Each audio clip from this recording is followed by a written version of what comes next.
Jésù Yẹmí TV fún ìgbádùn àwọn onígbàgbọ́. Till he returns or calls me home, here in the power of Christ I'll stand.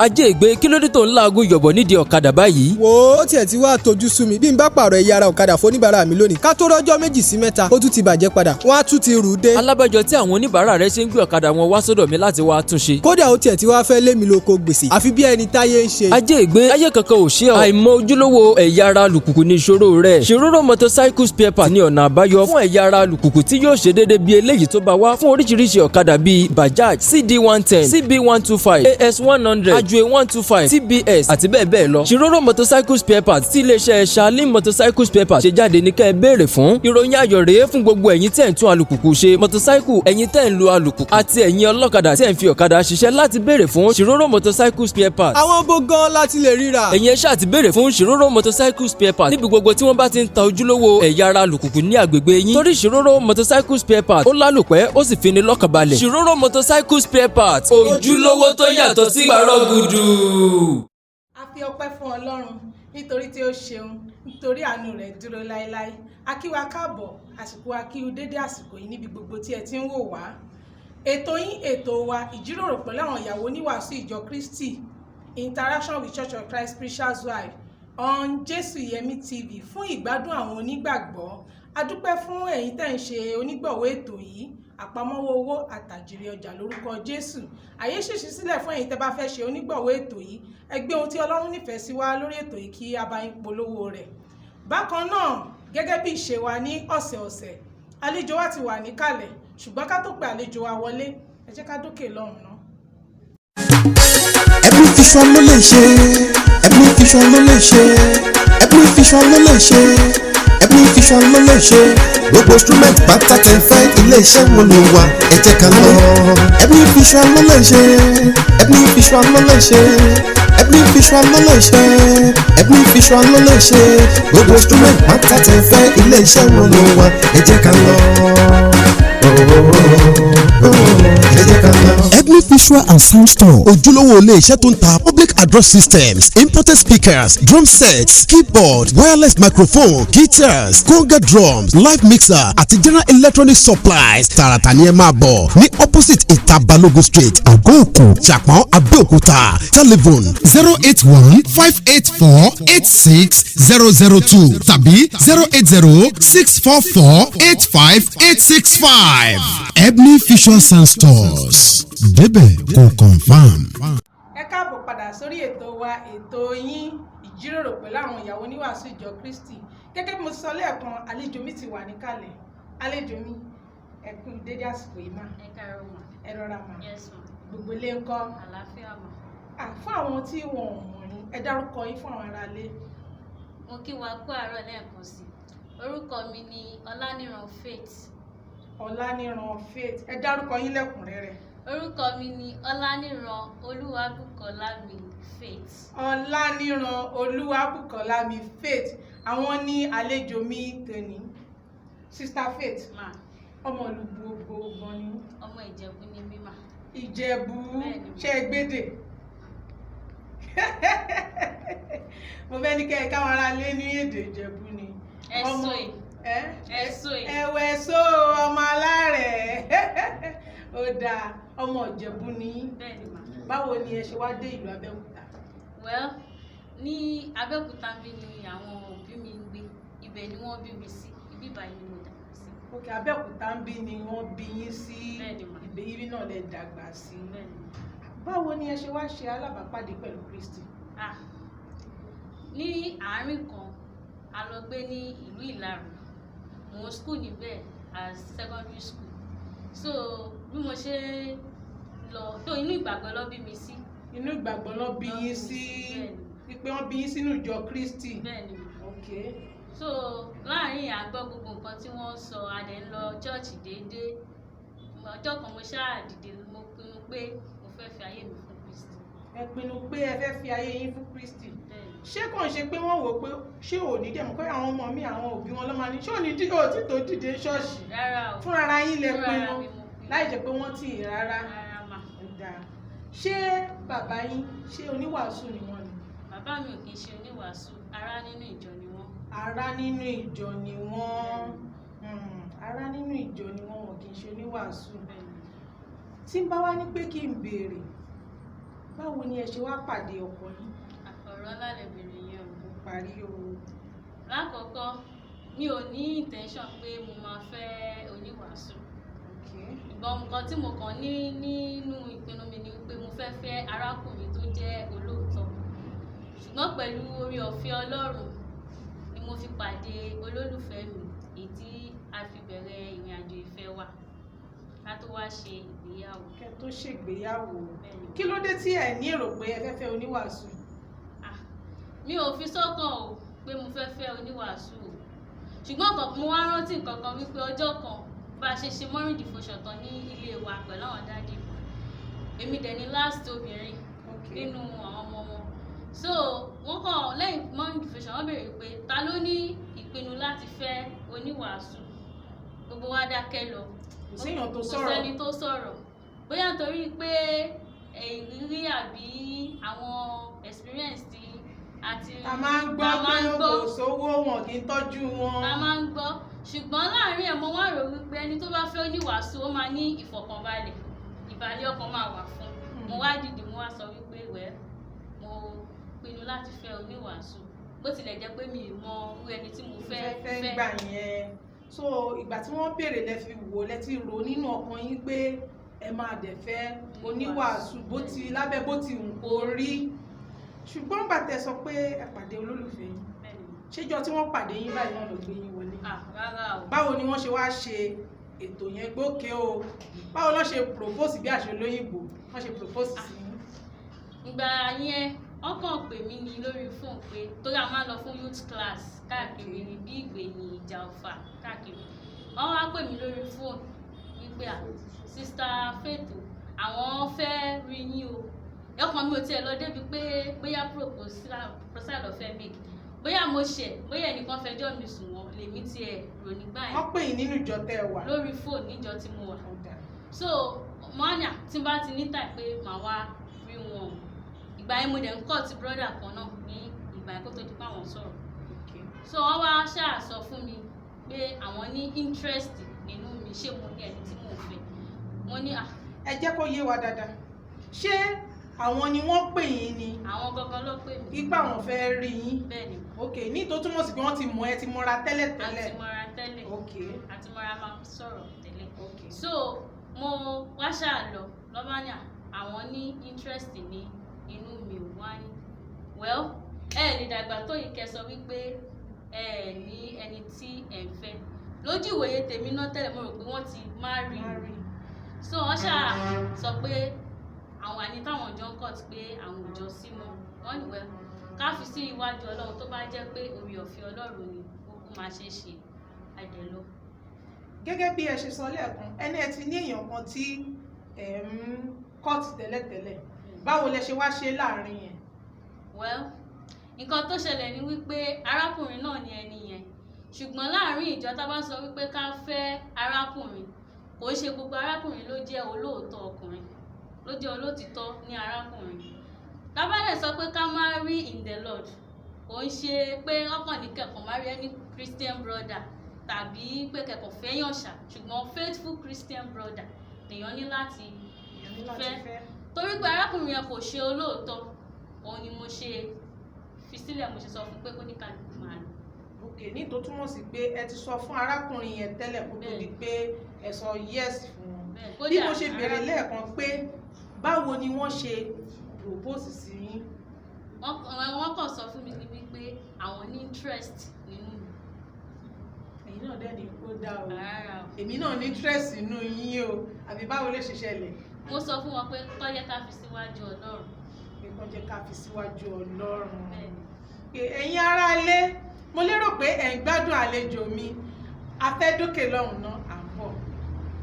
wàásù ojoojúmọ́ látòrí ìtẹ́ mímọ́ wá ní látẹnu ajínrere Jésù Yẹmí tá a pàkórí ẹ̀ ní títọpasẹ̀ oníkùlùkù onígbàgbọ́ tòótọ́ padà sínú Bíbélì eléyìí tí ó máa wáyé lọ́jọ́ Sunday di Saturday láfẹ̀mọ́jú òwúrọ̀ lórí ìkànnì WhatsApp tá a wà yìí 081-324-81712 ó yá nínú Bíbélì.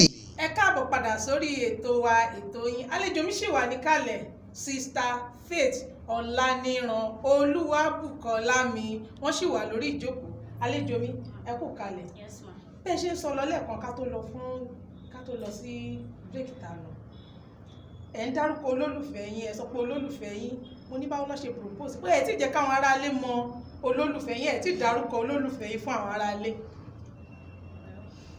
Orúkọ olólùfẹ́ mi ẹni bí ọkàn mi òun ni Ọláníran Daniel Ọládayọ̀. Ọláníran Daniel Ọládayọ̀ oníwàásù bo ni wọ́n ṣe? Oníwàásù ìjọ agbègbè Tòtòrò. Ìjọ agbègbè Tòtòrò. Sísítà mi nígbà tẹ́ ti wá fẹ́ oníwàásù tẹ́ ti rí pé oníwàásù lẹ fẹ́, báwo ló ṣe rí nínú yín pé ẹ fẹ́ oníwàásù? Inú mi dùn gan nítorí pé gbogbo àwọn marriages tí mo rí tó jẹ́ within the fold gan wọ́n ṣe dáradára tó bó ti tọ́ àti bó ti yẹ, ṣùgbọ́n pé èèyàn tiẹ̀ fẹ́ ẹni téèyàn jọ ní the same goal tó jọ ní ìgbàgbọ́ kan náà ó fúnyàn ní ìfọ̀kànbalẹ̀ lọ́tọ̀. Ó fún yín ní ìfọ̀kànbalẹ̀, inú yín sì dùn pé ẹ fẹ́ oníwàásù. Bẹ́ẹ̀ni. Kí ni ìwúrí yín gẹ́gẹ́ bí ìyàwó oníwàásù? Ìwúrí mi ni wípé àwọn nǹkan tí à ń kọ́ bó tilẹ̀ jẹ́ pé lórí àwọn kankan a ṣì ń ṣiṣẹ́ lé lórí, ṣùgbọ́n àwọn nǹkan tí à ń kọ́ pẹ̀lú oore ọ̀fẹ́ Ọlọ́run a ṣì ń ṣe àṣeyọrí lórí ẹ̀. Ọlọ́run ṣe ohun àṣeyọrí náà ní tiwa máa jẹ́ lórúkọ Jésù. Àmín. Ní ìjọ agbègbè Tòtòrò báwo ni ìbáṣepọ̀ yín àti àwọn arábìnrin? In fact ní gbogbo ìjọ Kristi tí mo ti ń lọ pátápátá kò ṣe pé kò sí ìbáṣepọ̀ ṣùgbọ́n ti Tòtòrò nígbà tẹ́mi dé Tòtòrò Ìjàfàlà kọ́kọ́ wà tẹ́lẹ̀. Ìjàfàlà kọ́kọ́ wà. Bẹ́ẹ̀ni, ṣùgbọ́n nígbà tí mo dé ẹ ti wá wà ní permanent site. àti wà ní permanent site wa báyìí ìbáṣepọ̀ wa ó dán mọ́rán bó tilẹ̀ jẹ́ pé àwọn tó dàgbà jù wá lọ ní ọjọ́ orí òun ni a wà ní lajẹ́ alákòóso la wà láàrin. Ṣé kò ń ṣe pé ẹ ń wò pé àwọn eléyìí ni sàwáwù mi àwọn eléyìí ọ̀hún kì í ṣe sàwáwù mi? Rárá. Àtàgbàlagbà àtọmọdé báwo lẹ ṣe ń ṣe? Àjọ ní fellowship tó dán mọ́rán. Ẹjọ́ ní fellowship tó dán mọ́rán. Bẹ́ẹ̀ni. Olúwa ṣeun. Kí wá ní gẹ́gẹ́ bí ìyàwó oníwàásù báwo ni ẹ ṣe ń gbé àwọn arábìnrin ró? Àwọn ètò wo lẹ ń ṣe nínú ìjọ ní Tòtòrò lọ́dọ̀ yín tó tẹ́ fi ń ru àwọn arábìnrin sókè nínú ìgbàgbọ́? Àwọn ètò tá à ń ṣe nínú ìjọ náà ní ìpàdé àwọn arábìnrin, a ní àsìkò tí a máa ń ṣe wọ́n àti kíkọ́ àwọn ọmọdé ní ẹ̀kọ́ tó yẹ kí a kọ́ wọn. Ok, ẹ̀ ń rú wọn sókè yìí pé tẹ́ máa ń ṣe ìpàdé sisters class. Bẹ́ẹ̀ni ma. Ẹ̀dẹ̀ máa ń bá wọn sọ̀rọ̀ láti tọ́jú kíláàsì àwọn ọmọdé. So ní tó túmọ̀ sí ni pé ní ọ̀dọ̀ yín ní Tòtòrò àwọn obìnrin ló mójútó kíláàsì àwọn ọmọdé. Tá bá rí obìnrin tó sọ pé òun ò ní interest láti lọ kọ́ àwọn ọmọdé báwo lẹ ṣe máa ṣe? A máa gbà níyànjú irú ẹ̀ náà ṣẹlẹ̀ ní àárín wa ṣùgbọ́n a máa gbà níyànjú ni pé à ń build wọn sókè ni torí pé ọmọ náà tí à ń bí bákan la ṣe máa tọ́ àwọn ọmọ tí à ń bí, so a ní láti apply nǹkan tá a fẹ́ kọ́ àwọn ọmọ wa yẹn ká apply ẹ̀ ní children class ká lè mọ àti bá a ṣe máa kọ́ àwọn ọmọ wa. Ok, máa bá rú èèyàn bẹ́ẹ̀ sọ̀rọ̀. Yorùbá ní kò séèyàn tí ó wà láyé tí kò kì í bínú. Báwo lẹ ṣe ń control ìbínú yín torí kò sí bá ṣe máa jẹ́ ìyàwó oníwàásù tí kò ní sí tí ìbínú ò ní wá? Báwo ni ẹ ṣe ń control ìbínú yín tí kò kì í fi sí èdè àìyedè láàrin yín?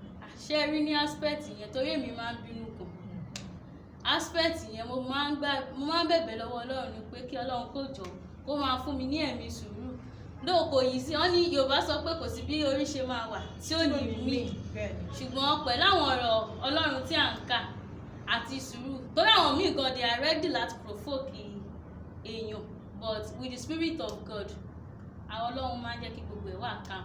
Ọlọ́run máa ń jẹ́ kí gbogbo ẹ̀ wà calm.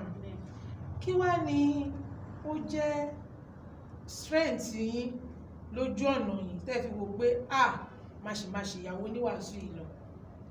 Strength mi náà ni wípé ọ̀rọ̀ Ọlọ́run tí mò ń kà ó máa ń fún mi ní àwọn ìgboyà wípé èèyàn ò gbọ́dọ̀ kú sí ọ̀nà because wà ní goal ó níbi tí àtọ́rí ẹ̀ sáré ìje. Bẹ́ẹ̀ ni ọ̀rọ̀ wa mú gbogbo wa dé. ọ̀rọ̀ náà dẹ̀ ni kò ń ṣe ẹni tó sáré dé àbọ̀, ẹni tó bá forí tì dé òpin la ó gbàlà. òun ni a máa gbàlà. Òun ló ń fún mi ní okun, tó ń fún mi ní ìwúrí láti tẹ̀síwájú.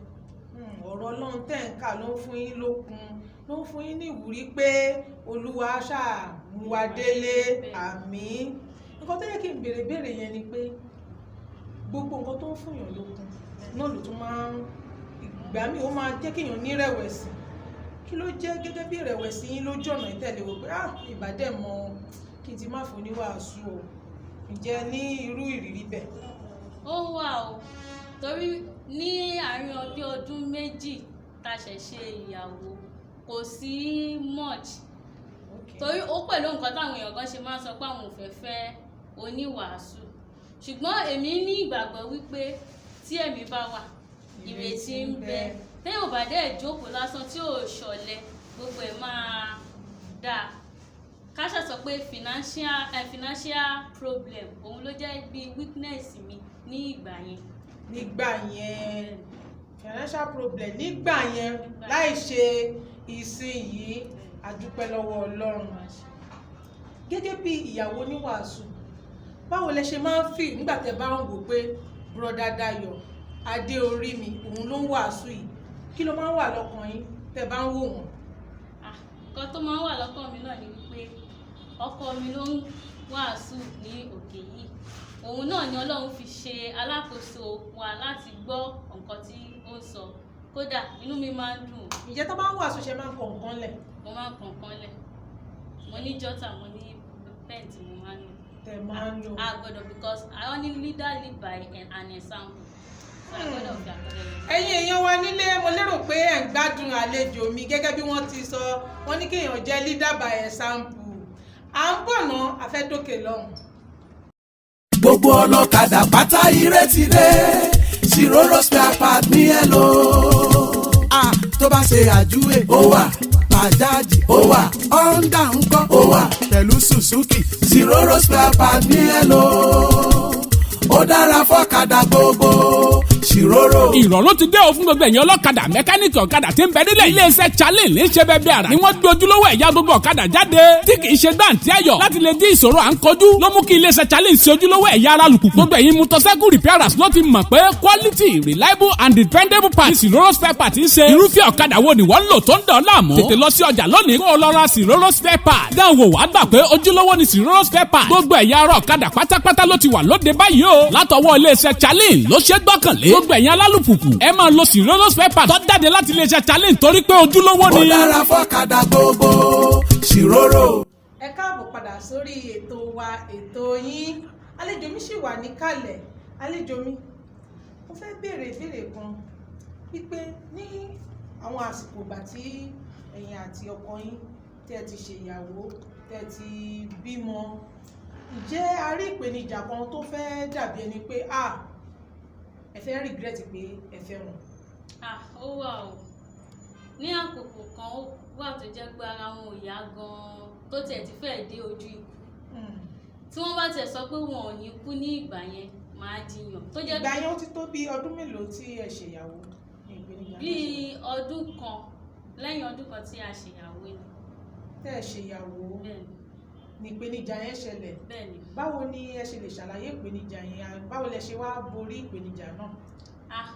Ọ̀rẹ́ àìsàn ni, ó dẹ̀ jẹ́ àìsàn tó jẹ́ pé ó nágbára gan tí ó tẹ̀ gbé wa dé ilé ìwòsàn. Ṣùgbọ́n kó tó di pé a lọ sí ilé ìwòsàn gbà yẹn, mo máa ń ké. Ìgbà míì máa kàn sí ẹ̀dá wà. Even àwọn tí ó jẹ́ pé ara wọn ò yá gan ló tún máa calm mi down pé Ọlọ́run máa bá àwọn ṣènà, àwọn máa wà òkè. Táwọn bá ti lọ hospital tó ti ṣe nǹkan tó yẹ káwọn ṣe, àwọn máa wà òkè. But a máa lọ sí hospital bóyá bíjọ́ kẹta tá a bá tún dé a tún máa padà lọ. Ó wá tó stage kan a tún padà lọ sí Lantori. Àwọn dókítà yẹn ní àfi kí wọ́n ṣe operation ailment yẹn fún wọn wípé tó bá ti ṣe wọ́n máa wà òkè. Ṣùgbọ́n ọjọ́ tí wọ́n fẹ́ ṣe operation yẹn ọjọ́ yẹn ó le gan o, ṣùgbọ́n a dúpẹ́ lọ́wọ́ Ọlọ́run nítorí pé ó ṣe ohun ńlá fún wa. Nígbà tí a ṣe operation yẹn a dẹ̀ padà sí ilé. Lẹ́yìn náà ara wọn dẹ̀ bẹ̀rẹ̀ sí í yá, Ọlọ́run dẹ̀ gbàkóso. Òun ló jẹ́ most challenges tí mo bá pàdé nínú marriage. Èyí jẹ́ ẹ̀kọ́ fún àwọn obìnrin léni pé ká máa ní ìfaradà, ká sì máa ní ìfọ̀kànbalẹ̀ wípé gbogbo nǹkan ṣíṣe ni fún Ọlọ́run. Ní táwọn olóyìnbó pè ní with God all things are possible. Sister Faith, a ti ń gbọ́ ọ̀pọ̀lọpọ̀ ẹ̀kọ́ nípa obìnrin oníwà rere. Kí ni àgbójúsùn tí nípa obìnrin oníwà rere?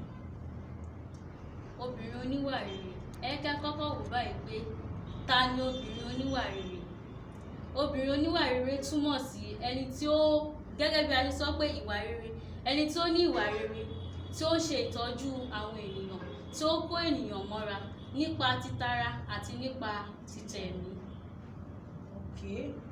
Obìnrin oníwà rere jẹ́ ẹni tí ó kó ènìyàn jọ nípa títa, tó ń ṣètọ́jú àwọn ènìyàn tó wà ní agbègbè ẹ̀ nípa títara àti nípa títẹ̀mí.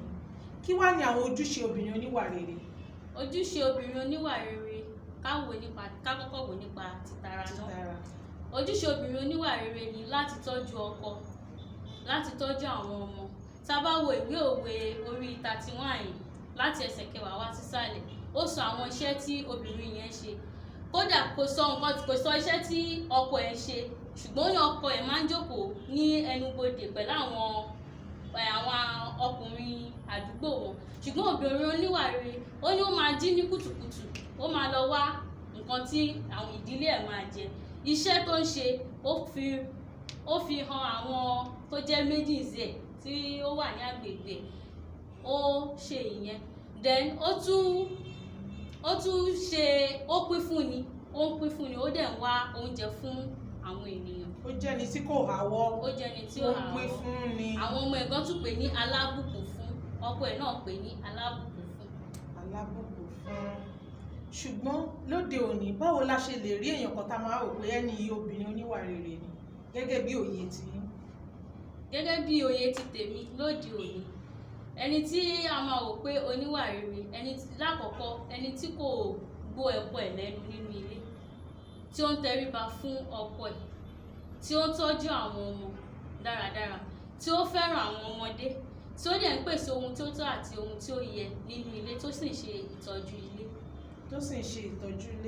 But Sister Faith, ẹ jẹ́ ká gbójú wò nípa ti ẹ̀mí. Báwo ni obìnrin oníwà rere ṣe gbọ́dọ̀ ṣe nípa ti ẹ̀mí? A ti mọ̀ nípa ti ara, ó gbọ́dọ̀ jẹ́ èèyàn tó kóyàn jọ, ó gbọ́dọ̀ jẹ́ èèyàn tó ń fọ́nká, tó ń fún àwọn èèyàn ní nǹkan.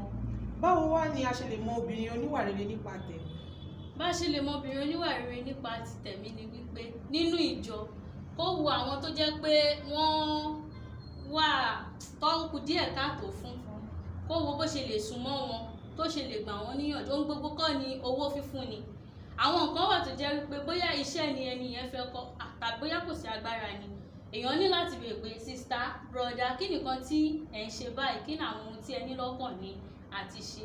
Bóyá ara ènìyàn ò yá ni, bóyá arákùnrin kan àbí arábìnrin kan, a ní láti lọ bẹ̀ẹ́ wò, ká ṣe ojúṣe èyí tí Ọlọ́run gbélé wa lọ́wọ́ fún irú ẹni bẹ́ẹ̀. Dẹ̀ àwọn ọmọdé náà, ká kó wọn mọ́ra, ká máa fọ̀rọ̀ Ọlọ́run bọ́ wọn bó ti tọ́ àti bó ti yẹ.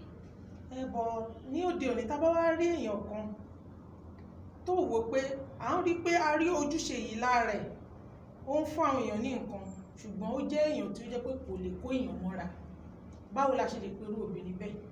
Ipe obìnrin yìí ó sì dẹ̀ dá ó ń ṣe ojúṣe nípa ti ẹ̀mí gẹ́gẹ́ bẹ́ẹ̀ ṣe ṣàlàyé, ó ń fún àwọn èèyàn ní nǹkan nínú ìjọ, nípa ti ara náà ó sì ń ṣe ojúṣe ẹ̀, ṣùgbọ́n ó jẹ́ èèyàn tí kò ẹ̀mọ̀ oníkálukú ló ní weakness ti ẹ̀, kó wò pé ẹ má wá sọ́dọ̀ mi o, ẹ ṣàjẹ́ kẹ́ wà níbi tẹ́ ẹ wà o, ṣáà lè pé lóyìn bẹ́yẹn náà ni obìnrin oníwà rere. bá a ti sọ síwájú nígbà kan kò sí bí orí ṣe máa wà tí ò ní mí weakness tẹnìyẹn nìyẹn tí ó bá yẹ pé bóyá àní ìgboyà láti lọ bá rú ẹni bẹ́ẹ̀ láti pèsè àkíyèsí a lè lọ bá arákùnrin kan ká ṣàlàyé fún pé nǹkan báyìí mo wò ní ara ẹni yìí ká sọ fún un wípé bóyá ó jẹ́ obìnrin oníwà rere àbí kò jẹ́ obìnrin oníwà rere a sì lè pè ní obìnrin oníwà rere níwọ̀nba ìgbà tí ó ń ṣe àwọn nǹkan tí àwọn characteristics tó jẹ́ pé ó close mọ́ virtue mọ́ obìnrin oníwà rere a lè ṣègbè bẹ́ẹ̀. a lè ṣègbè bẹ́ẹ̀. kí wá ní gẹ́gẹ́ bí ìrírí tẹ̀yin ti rí àti ohun tí ẹ ti là kọjá nínú márèjì yín tẹ̀sí dúpẹ́ lọ́wọ́ Ọlọ́run lónìí kí ni àmọ̀ràn tẹ́ lè fún àwọn obìnrin ọ̀dọ́bìnrin tí wọn ti márì tí wọ́n dẹ̀ ń wò tẹ́lómi inú wọn wò pé òun ò fẹ́ oníwàásù o kí ni àmọ̀ràn tẹ́ lè fún irú àwọn obìnrin bẹ́ẹ̀? àmọ̀ràn mi àkọ́kọ́ ni wípé kí a má wò wípé a ò lè fẹ́ oníwàásù gẹ́gẹ́ bí ọ̀dọ́bìnrin nítorí pé iṣẹ́ oníwàásù jẹ́ iṣẹ́ tó dára púpọ̀ ó jẹ́ primary assignment wa láti ṣe òun níṣẹ́ tí Ọlọ́run gbélé wa lọ́wọ́ ó ní kí a jáde lọ kí a wàásù fún gbogbo ayé tí a bá kọ̀ tí a bá ní àfẹ́ oníwàásù ò lè dá iṣẹ́ ṣe a máa ràn án lọ́wọ́ náà ni ṣùgbọ́n láti sọ wípé bóyá àfẹ́ oníwàásù ká má sọ bẹ́ẹ̀ ká máa gbàdúrà nítorí kò sí nǹkan tí Ọlọ́run lè ṣe èmi mo jẹ́ ẹnìkan tó jẹ́ pé mo fẹ́ ya ọ̀lẹ ṣùgbọ́n nígbà tí mo fẹ́ oníwàásù gbogbo nǹkan tí mi ò kì í ṣe ní ilé wa gan tẹ́lẹ̀ mo bẹ̀rẹ̀ sí í ṣe so kò sí nǹkan tí èèyàn mú wá láti ọ̀run tí ò ní lè ṣe pẹ̀lú Ọlọ́run ohun gbogbo ní ṣíṣe ká dẹ̀ máa fi ohun gbogbo tí a bá máa ṣe sí inú àdúrà. a máa fi ohun gbogbo tí a bá ń ṣe sínú àdúrà. bákan náà a ní àwọn married women tí wọ́n ń la nǹkan kan tàbí òmíràn kọjá nínú marriage wọn àmọ̀ràn wo ni ẹ lè gbà wọ́n pẹ̀lú ìrírí yín? pẹ̀lú ìrírí mi àmọ̀ràn tí mo lè gbà wọ́n lákọ̀ọ́kọ́ ni pé ká kọ́kọ́ fi ti Ọlọ́run síwájú ìwé Mátíù orí 9 ẹsẹ̀ 33 ní ká kọ́kọ́ wá ìjọba Ọlọ́run náà àti òdodo rẹ̀ gbogbo ohun tó kù a máa fi fún wa bóyá challenges health láàrin ọkọ wa ní ni ká má sọ wípé inú àrùn yẹn àbí inú wàhálà yẹn la máa fi sí ká máa fi ohun gbogbo lé Ọlọ́run lọ́wọ́ nítorí pé Ọlọ́run tó dá èèyàn náà ó ti mọ nǹkan tí a máa pàdé nínú ìgbésí ayé wa tó fi dá wa ó dẹ̀ mọ̀ pé ó ní òun ò ní dán wa wò ju bí ó ti mọ lọ so ká ní lọ́kàn wípé nínú àìsàn yìí o Ọlọ́run máa wò ó sàn mo ti rántí gan nígbà kan mo fẹ́ brọ́dà kan tó jẹ́ pé mọ́mì wọn ó sick àwọn parents mi ní kí n má fẹ́ ẹni yẹn mo sọ wípé sickness tó ń ṣe Ọlọ́run lè sọ pé tèmi bá débẹ̀ òun ni àìsàn yẹn máa ti stop ìwọ̀n yẹn wọ́n sọ pé wọ́n ní bóyá ní kọ́ọ̀sì àbí kankan mo ní kò sí nǹkan tó jẹ́ kọ́ọ̀sì fọmọ Ọlọ́run oníkálukú ló ní challenges tiẹ̀ tó máa ní láti face but Ọlọ́run sọ pé èmi àti ẹni ni àní fẹ́ra wa so ká ní courage ká ní ìgboyà nínú Ọlọ́run wípé kò sí ìpèníjà tá a lè dojúkọ a máa borí then kí a súnmọ́ àwọn tó jẹ́ pé wọ́n lè rú wa sókè torí kò ṣe gbogbo arábìnrin àbí arákùnrin nínú ìjọ náà ló lè gbéyàn sókè àwọn míì ṣubú ẹ̀ ni wọ́n wá ṣùgbọ́n àwọn kan wà tó jẹ́ wípé wọ́n bẹ́ẹ̀ ni òun ni wọ́n wà fún ká súnmọ́ irú àwọn ènìyàn bẹ́ẹ̀ ká dẹ̀ máa gbàdúrà sí Ọlọ́run. ká dẹ̀ máa gbàdúrà sí Ọlọ́run Ọlọ́run á sì máa wà pẹ̀lú ẹnì kọ̀ọ̀kan wa. mo lérò pé tá a bá tún pè yín lórí ètò yìí nígbà mìíràn pé ẹ máa jẹ́ wa. bẹ́ẹ̀ ni pẹ̀lú oore ọ̀fẹ́ Ọlọ́run. dà púpọ̀ ẹ̀yin èèyàn wa nílé mo lérò pé ẹ gbádùn àlejò mi afẹ́dókè lọ́rùn náà à ń bọ̀. Every vision ló lè ṣe every vision ló lè ṣe every vision ló lè ṣe every vision ló lè ṣe gbogbo instrument pátá tẹ́ fẹ́ ilé-iṣẹ́ wo ló wà ẹ jẹ́ ká lọ. Every vision ló lè ṣe every vision ló lè ṣe every vision ló lè ṣe every vision ló lè ṣe gbogbo instrument pátá tẹ́ fẹ́ ilé-iṣẹ́ wo ló wà ẹ jẹ́ ká lọ. Ẹ jẹ́ ká lọ. Ebony Visual and Sound Store ojúlówó ilé iṣẹ́ tó ń ta public address systems imported speakers drum sets keyboard wireless microphone guitars conga drums live mixer àti general electronic supplies tààràtà ni ẹ máa bọ̀ ní opposite ìta Balógun street àgọ́ òkú Ṣàpọ́n Abẹ́òkúta telephone 081-584-86002 tàbí 080-644-85865 Ebony Visual Sound Stores débẹ̀ kò kàn. ẹ káàbọ̀ padà sórí ètò wa ètò yín ìjíròrò pẹ̀lú àwọn ìyàwó oníwàásù ìjọ Kristi mo lérò pé ti gbádùn àlejò mi tèmi Sister Faith Ọláníran tí a gbé wá nípa pé wọ́n ti bá wa sọ ọ̀pọ̀lọpọ̀ ọ̀rọ̀ bí obìnrin ṣe gbọ́dọ̀ máa hùwà bí obìnrin ṣe gbọ́dọ̀ máa ní ìfaradà ní ilé ọkọ àti àwọn tí wọ́n ní èrò páwọn ò ní fẹ́ oníwàásù tí wọ́n ti bá wọn sọ̀rọ̀ pé ohun gbogbo ọwọ́ Ọlọ́run ló wà kí wọ́n mú èrò náà kúrò wípé àwọn ní ìfọ̀kànbalẹ̀ pẹ̀lú arákùnrin àwọn tí àwọn fẹ́ wọ́n sì ní ìgbàgbọ́ wípé with God all things are possible. bákan náà a dúpẹ́ lọ́wọ́ àwọn tó ń ṣe nígbàwọ́ ètò yìí Master Ventures a dúpẹ́ lọ́wọ́ yín Ebony Visual Sound and Store a dúpẹ́ lọ́wọ́ yín God bless you all. bákan náà Àìná Media a dúpẹ́ lọ́wọ́ wọn. lórí ètò yìí a tún fẹ́ celebrate àwọn October celebrant. alákọ̀ọ́kọ́ broda Jésùyẹmí TV fún ìgbádùn àwọn onígbàgbọ́ October 4 is your day God bless your new age sir. bákan náà Sister Ìbùkún Olúwa Olúgbàyí God bless you ma October 17 is your day. Brother Jerry Christopher October 19 is your day. Olúwatófúnmi October celebrant lòun náà God bless you all. bákan náà a dúpẹ́ lọ́wọ́ gbogbo àwọn tó ti jẹ́ kí ètò yìí kó ṣeé ṣe a dúpẹ́ lọ́wọ́ wọn. ní ẹ̀sùn máa rí wa ní ọ̀sẹ̀ tó ń bọ̀ èmi náà sì ni atọ́kùn ètò Adénìkẹ́ Florence ọ̀gbọ̀n ire o. ẹ wá wò ó Jésùyẹmí o. Jésùyẹmí TV fún ìgbádùn àwọn onígbàgbọ́. Till he returns or calls me home.